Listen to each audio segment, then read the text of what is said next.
numre nonsia abogana de semamba mamunyina ajo Ema mwakwa abade Ahenkan 93.3 FM so brason se na watwi mu nsam a etwagu gyina da yatena se ebu akira de mawo ne yatena se pa over the week kase aboy de beso mu Ghana de semamba ensem ni gyina da frapo ya mantam no emo Achem abu baby yetie ayakua Afrakuma Studios. Akua Afrakuma batampani studio na yetia. Ya baba twene srani abasa ede ama wona aye memenda numre nsu agugu paadi ewiema ye nyunyunyunyunyu. September bo so mene da tosu dunsia wa fempinu ene aduonum yensam wa Ghana de semamba. Na watwi mu nsam atwa bi atwagu ye ene enyansam ketwa. Na dodan kwa kufu ado kirese clearing agent no onka ho na watwum ya nso kwakuafo na akuafo nka ye bi aboaje na nado so sanso ana saraju asafo so de tudwa ya na wo pa chaw na ne chaw pa no sen ene koi Maame Catherine Afeku eye mpenfo akuku damba ko Ghana amanyosemu na odi atudwa kirese wa free afabi ekofabi Sanso ena Kennedy akompre kwa Japan so na watwi mu di tu dwa kire se wo akwana hwan aba so wo gina mu ani ebiem sema odo betie ne so wura bi de ba betu dwa se Ghana kokontumu na ebaye no ebeboa pa Sanso ena IGP nso se nkofo bi agbo ne ho bone no wo ma ha no ahana koma emranim ni bi so ka che Dr. Alhaji Mahmoud Bawumia se Omemu yeka atrofo oka hu bi entimo onyana dwen so bepema mpani adi ezanza dro no ebebuso Sanso anabusuansam fufuro mu anso no ene anyasam keto akwadia MPP chairman wono so de nsam bi atudwa owura bi opem na shebje fie akunwa adi ke abegasa Ghana da amanyosam de nka opetum ya nka entro ne na ada nkwa na so papai wakani penza Ghana ahomu chichemu adi okronkru ni akire ye na ye kata so hye Na abusuansam na fufura ka ho o ene yade baba sombo na de achi wo Facebook ni YouTube Search Ahenkan 93.3 FM ni capital letters atwa kese oduru ahwiegum yabeto yabu asia kenkan ade amount SMS ne so 0533898915 Ode first obekenkan na mayenda yabu afu asia ene eja wo bua aso yemu kutwe enumre Kofata Motors Rich Electricals afi Jubilee Hospital so eboa ma esika na enumre bomoden ase odo adwenche ne beto afa no maba enumre yi akenkan fo ye me kwaku anin kusi buadumene afia ampofo wa afe Ghana de semamba jebra na ensam no yendo so mu say His Excellency Nana Dodankwa Akufo-Addo Ghana man pani kopiemu ewo 2023 ba conference asye na we no eye Ghana Bar Association for ekuo naja wonom ekasa ya kasa hu bi ahwe se nyoma hodro bi ekoso ewo aloya fo ni ajaje fo abrabo mu no wo mu di yie betu yie nanu dwada ena sa adwumadie no ekoso ewo Cape Coast emfimfi mantam ho His Excellency Nana Dodankwa Akufo-Addo nyakwanya kojina simpie ni apaso ene ya wakasa papa wose asem bia hye no so wache yi mame Esther hwan ya obo ne nwumi wose asem bia hye no so pa na eyade asi wona brabom tu obeka amenkofo ate nyese Nana ka ni nyina anti Nana Dodankwa Akufo-Addo kirechirem se ankofo bi keka se ba no dwurim die ketashe proye dwurim kankan ebon se tefunu a ono adusho boy agye bosu ko ba chase ono ni mpanifo ya na otene to so abone to pampers ni brazia enu wose sansem na ankofo kan nyina danya myanim no kura ni obonsem atiko enya no kura baako sei eni abusua Ghana Bar Association fo nhyiamudie na se no wodi nsem bi tudwa ya no wo kire chemba ba mu se wonu se wo hoi corruption ade bia won pekra enu nti ene BBC awona mamwom ne soafo bi koya ade na woye no ayamrato na ye bone na ene Ghana mamra no emfa bomusa ho a enu ani se sa nipa no wo dane no se kama dia ma kira agefo CID fo ho wonu akasa so ba ye wa better office of the special prosecutor ya wo mhwehwehwe enkofo nsemu ho sani abeya corruption okoro capital C ye betimi atu ne so sa enu nti so watese enkofo bi kekase wono ana abua ma corruption ekwaso ya na o se na dwuma ne kesene na do dan kwa kufu ado to ne nsam so biemu ha na wo ba ma ne chem se brofo kasa bi so da ne so ya wo person wo yi ano was a clearing agent enkofo sai ana na so afo no ko na corruption wo mu ye bi disika ni ye wo mu di pe na ado dan kwa kufu ado abe fa sapone semna enti no wadware wo mo fita eni ensuo ye to ebi na emanse na ado betimi asabie na wa pe ayi semna to saponim edwale wo mo a ani asisi abra na papa da wonsa no wadware no mo atuo ma dware abopada sesi a kanofori ata no wadware na abon pada wose sansam no a ekokọ ekoso ni nyina da enya nokre enu nti se wotis obi ka so ye clearing agent ya akwofo ye bone a wono ena emasa akwofo ne hote no wose enya nokre oya wodane wo mo ema asoye a hwehwehwehwe sansam ni mo eto mo hwehwem na se nipa ne ho fia akwaduo trom no wokọ nipa ne ho amfia na fei dia wose ye de ye no asotwe ne nsaka no na ne nsaka no pepepe nti sansam no ene nam krom se wono de mo ne asoafo ne kyem so ene na nado de wantna ho ma ho mbo obi kyem so no sansam na dai hodo hura dansem. So far, every single alleged act of corruption leveled against any of my appointees has been investigated by independent bodies such as SHRAJ, the CID, and in some cases by Parliament itself. It is not my job to clear or convict any person accused of wrongdoing or of engaging in acts of corruption. That is the job of the courts and the law enforcement agencies. That is exactly what has been done since I assumed the mantle of leadership on 7th January 2017. To the conflict of interest allegations against the Minister for Finance, Ken Ofori-Atta, they have all been investigated and in most cases cleared by the authorized institutions of the state and not by President Akufo-Addo. The latest episode involving the former Minister for Sanitation and Water Resources, the Honorable Sisidi Abna-Dapa, is evident for all to see. There are some who refuse to accept my method of proceeding and have characterized me as a clearing agent. Nipa wutini nkai aya Ghana mampeni ochiman PSA His Excellency Nana Addo Dankwa Akufo-Addo. Nano Ghana mampeni Nana Addo Dankwa Akufo-Addo kro ye kopie mu asante mantemu. Otumfo se dutu na asase so. Na okopie mu otepa.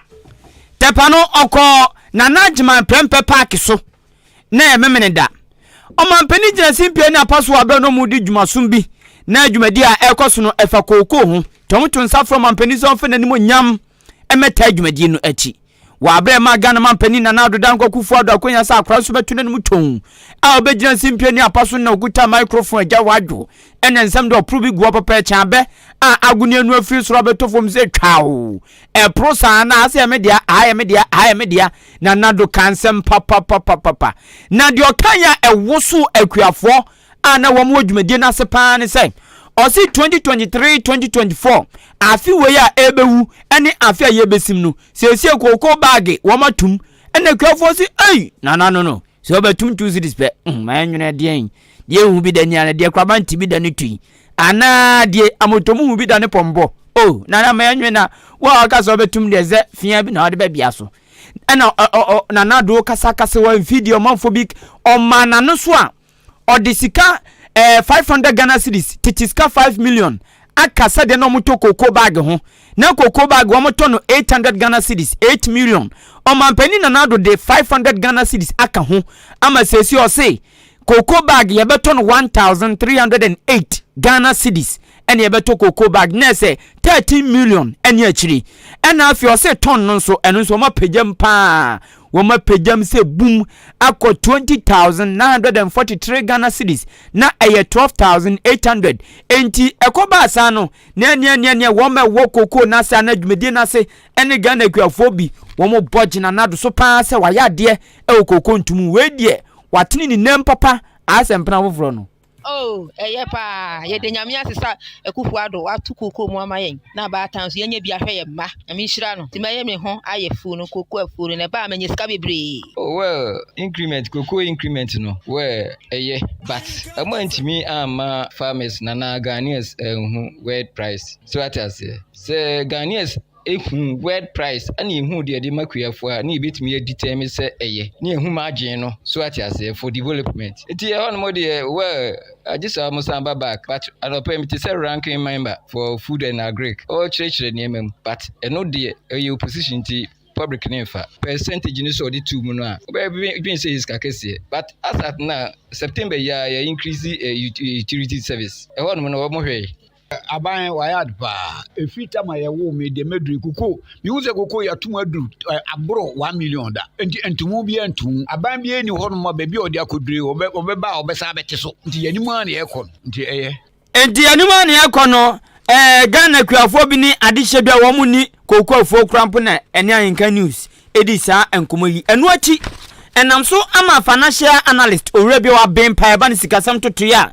wa bempa Toma Emiri o kire se koko ntumu na aba no ebe sakra nwom mpa titru ni koko akuafo no famu ebe sakra nwom papa se odi koko kra chenchen na odi koko ni si koko ske no so na we na se koko no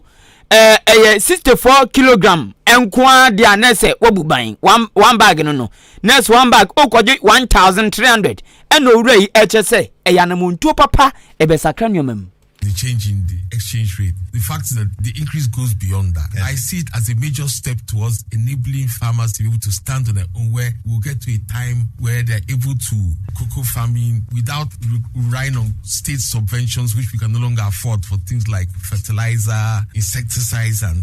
issues like that. Over the past 6-7 years or so, the increase in productivity, that has been the main focus of Cocoa Board, increasing productivity per hectare. Now, increasing the actual price is a major incentive for farmers. I think we are currently getting to a stage where the Ghana's cocoa farmers will be able to buy fertilizer at market prices, buy other inputs at market prices, and still be making more profit than they have been making in the past. So it's a win-win for everybody because the state really can't really afford to be all those interventions we've been making in the past.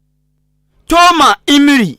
makami JHS mate bi o gomu akom. Toma Emiri oya financial analyst nene enamuti Mrasha bedwani a wogiram de madesia wonom ewodo kwa benya bato mpeso so eyonimonyamfo Saraju Asafo na watwi mu onso ede chapa beto Facebook ne so ani he video beye sema beye mienu miensentem ani he wakekan sam papa na nasem wana woka anyina ne se wobesre pa His Excellency na nado danko akufa do fa ne bone nche no afi mampani abedi eche Dr. Alhaji Mahamudu Bamia so fa ne bone nche no Chief of Staff Maami Akwasu Afrema se pare ono nsunsu okwani nkoto dwanim apa Maami chapa na chapa ya wo page na da no wo chire mu se mmiri bi atwam ho na ye hwehwe no wa mrasha bedwama ye huno na Adwa Asafo no wa hia se o kabrofu wo US o na mosesen enti sa ene yeye na wo yeye ewo mrasha bedwa fi a anton kofu asumo na kofu pa ne chewa bro blouse traffic ni nyina da no eyesu bambo ne afa no watranse ade nyoma tutu nsane ne ahunu se wanya ni ye enu nti empanifo abubodi nada emfa ne bone enche no Adwa Asafo to ne nsamso en wo ba mane echem se afe edom kese ba no dafo ni monyamfo se eche mensa bonsunsu wo sre no pa wanfa ne bone enche no emprempren chese owura eni pipia manyokuo ni ntwo eni ni zigizagam apo bibia chose de si ya no enya bua payo nya so no ankase o eni wotena asia ka so nka brofo kan ya me da US tena me da dabi na nyoma bi ekoso ono anasetenam eni na abusuam enu nti wosre papa obi anfa ne bone che na fe wo kwa na bato mpeso so ho no so a empanifu executive so ya wo ho nyina danso wosre bone fa chese we obu wo manimtia na de no mo hwehwe afri no ho wantimi anya mfa ma wo mo ene wotoa ne samso biem so party hackers ho nyina wosre I've been going through a lot no anu so na chese nya a lot ketwa chese nyoma bebre nu anu wo fa mu ho enu nti Ghana fo obi bia MPP obi anfa ne bone enche no Yedi kind Mampenny Nana Adodan Kwekufua, na bedi the Vice President, Yema me the Chief of Staff, Honorable Frema Osei Opari, Majority Leader, and the entire leadership of Parliament. Me present me fa kwenye so epamu nyina chow maybe a etwemu ene ye bi a free me ho ebaye se me sira mo se enye ni da ho ene enye madwimu na me si ne pi sesebe ne de monim betwitwi fom ene ama bebre na ekoso ewo mabrabom ene magusiem me fa akwenye so de nyankopon din sira mu nyina me regional executive Greater Accra the constituency executives our chairman Bonsu Eda the headquarters of New Patriotic Party, the General Secretary, and the National Chairman, any Wakamfunina, the Pamunina Cho, supporters, sympathizers, Amunina Modo Party, no, Anamodome, a Warishimuke Sie, a Wayan Pesia Nimuno, Nietsibia, Mufame Boni and Chemi. Party headquarters and supporters. Yasramo pa mufa mami bane chadwo nipa wuti ni kaya mrashe bedwania wojirem de madesia wonum ewo dome kwa benya batro mpeso so ni monyamfo Sarah Adwo Asafo Madam Catherine Afeku Bribi atwam na oye former Minister of Tourism, Art and Culture mami cheso no na nipa makoma kudu akopri betu frankama NPP amanyoko na ne dia owomo odinachi eyowura lantrematen openyina bribi atwam na ohwe ekwa adwadie eni mfidi dwuma so no odinachi eye campaign man kakra bone to ena afofia nto ata openyina se yaye ongobiem enwoma bia si ewo super delegate conference ene enwoma bia ekokoso no anya ne de ene enyina so awdro bi nti osinya de obekobiem ama otwesan na otwesan yeyi ena Madam Catherine Afeku ababonten se na odiowura lantrematen achi na wafi na chi nsie sa ongobiem ni de sa lanse ongobiem na o se okopen pa ofrodi na chi na enipa aka no so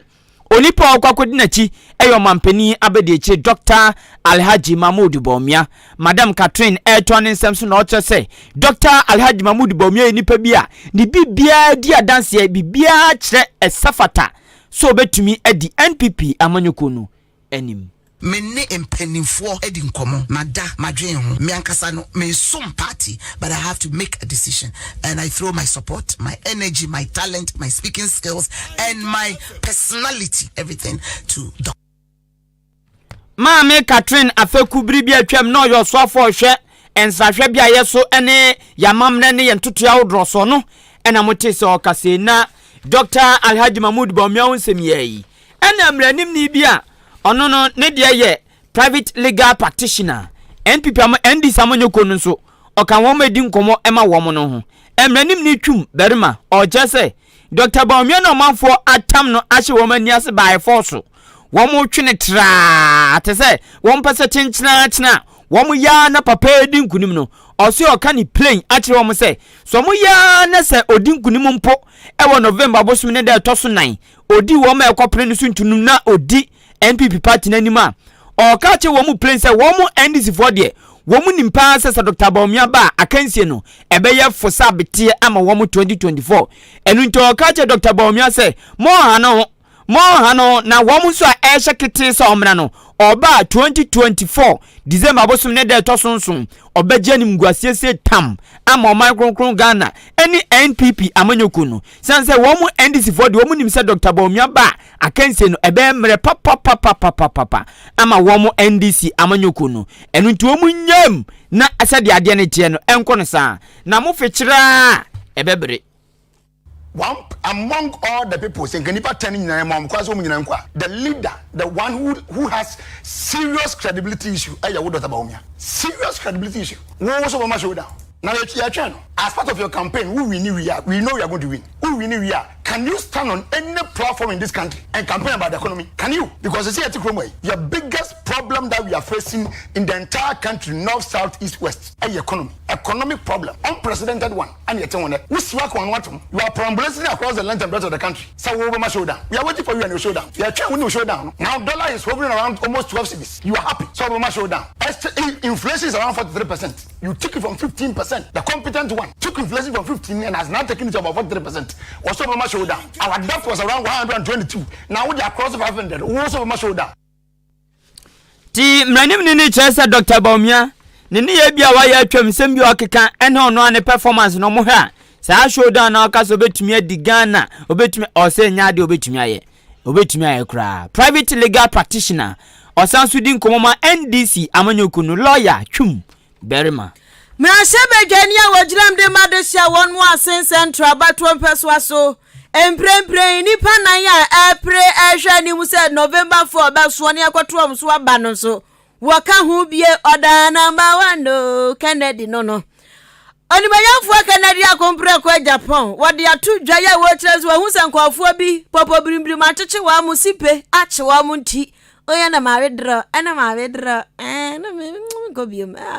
omo papa ya ni so dodo nti me gobiem watete se nkwafo ne keka no ne de omintimrim agroni ebeshem kena wojina de wojina papa person se wonim se ade ne kwa wiase a ba ku ne bewi ni eno no nkutonzu de bewi ni Kennedy agompre kwa Japan airtran nsebso ba mu ho en wo tese mu se emprempre ye kasei sambeto November for abato na wie na asumdua akoso awie mu die ewo New Patriotic Party MPP amanyoko ni mu a na ejina de abakoso abato nim sabato no eda ho fan awia boniomam amobi ahunu sampa asumasi owi ni ye die ono na sefata no na abuga bi ambam nenti twetwa bi ambam asumbo bi ambam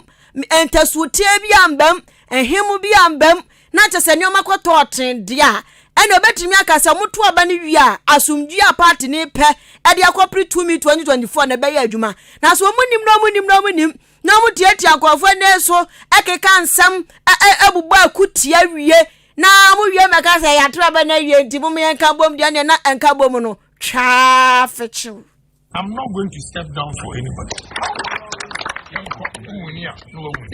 If we have to come together, we'll come together. But coming together will depend on how they conduct this November 4th election. But fire on being fast 26th, if he's a Nipa wuti nkaya mrashebe Genia wajiram de madesha one more sen central batron person so Mr. Showdown Kennedy akompre kon Japan. Ono de mrashebe de fie dada no wura ba kon no so prese. Nyame be na dum na adesha woni peso so agino edi na wo mama ne tumi ama na kom na shebje fie ewo pandai abeto ampeso so fra omantem mu owura Richard Nyama odi atudwa kire se ono opre ewo MPP amanyoko no mu na ade ba ko so eha Ghana pa ma ase ono no tena se din ye ne hwehwemu ye ne nuama keka ni si ani no otumu sa ade eha ye pan ye kataso hye onsa ade bia mpo de atade bia ano den o sha bo so kata aza upeso otete na wo hye anaza de wako ayi punu akwa dware no onzo godware na akwa yatade a o kata enti kata so hye ya de bia enye o ya mpeso obia behu enne ba ni sika wiem a an wo mu wi a o ma hu enna abete se akrach for the zero pe no wieska odise no wieska enti sika wia krono corruption no ena owura Richard Nyama ebeka wasemi asemo okane se Ghana anu se ni na enipa ewom ni na nipa babro opepe aduasa ne akire no 30 million ne akire no osiemu ahomtwetwemu aduokronkron akiri ponkron 99.9% ye na e corrupt ewo yakumem we de nya yahrawa mpo enye yetiri mpo ne akase ekoyi apepa to agu enye ye moja mpo ne akase ye konuma duro na ahoro na to agu dabi we yakuma wankasa akuma so de odi hu agro bewu entina se ye no corruption no ba bi ete no ano de mpa entoru echirasa no ntina ama aban bi aba no kam kai corruption no enso be kono dogo bi ayina ni kura ena sika aban sika yi odinisa boma no sagu nanum o chance egu amanfi orange wie se nya aban adwuma nso a obekọ ankrankra adwuma bi ade ahye ne nsa nsa ne nanam ho no wia kakra fa 10 cities show 20 Ghana show 100 Ghana show mu anu adu 10,000 enti woni mra so no agu adwuma ne se wam eno no panyiri che se nya yemfom zo o ade na nka se tare yakoma ho etare yakoma ho panti ni yinu akwakọ ya asem kese na eno na o che se ade ba ko betumi ama corruption bebrebe wo Ghana fomu no ye betumi ayi afri on mama ye ni aba ye ho so no